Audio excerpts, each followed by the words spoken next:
30 August 2008, meron kaming operation sa Bayog, Katikol, Sulu. Nauna na yung 311 MC doon nag-operate, magre-responde kami.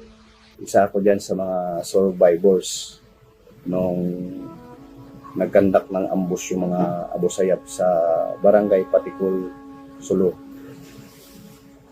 Meron na palang nakalubog na Abu Sayyaf doon. So in between noon at saka yung trek is almost nasa 20 to 15 meters ang layo. So paglabas ng kumbatan sa may creek, nasa gitna siya, bumuhos na kagad yung nag-ambush ng mga Abu Sayyaf. Ngayon bigla na lang pumutok, doon nakasakay yung mga Kia natin. Actually, hindi talaga ako nakasama na nandun, sir, pero ongoing din yung operation namin, sir. Is yung kabatch ko, sir, si PFC Patungaw. Na siya yung driver, sir, sa lead car, kumbatan. Nung naambos sila, natamaan si late Patungaw. Hindi niya hininto yung sasakyan niya, sir, although fatal yung tama niya. Dire-diretso pa rin yung sasakyan niya, sir. Parang iniwas pa rin niya yung tropa sa killing zone, sir. Tapos doon din nakasakay si O Batalyon. Yun nga, patay yung kanyang driver, nahuluhan. Tapos yung ibang tropa nakasakay sa kumbatan.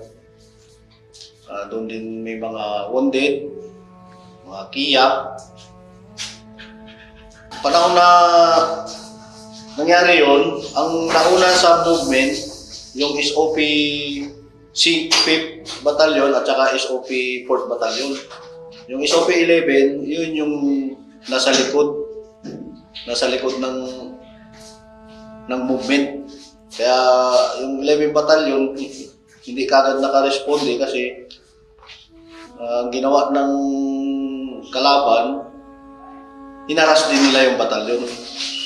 Kaya hindi kami masyadong nakamove dahil yung haras, malakas din talaga yung putok nila.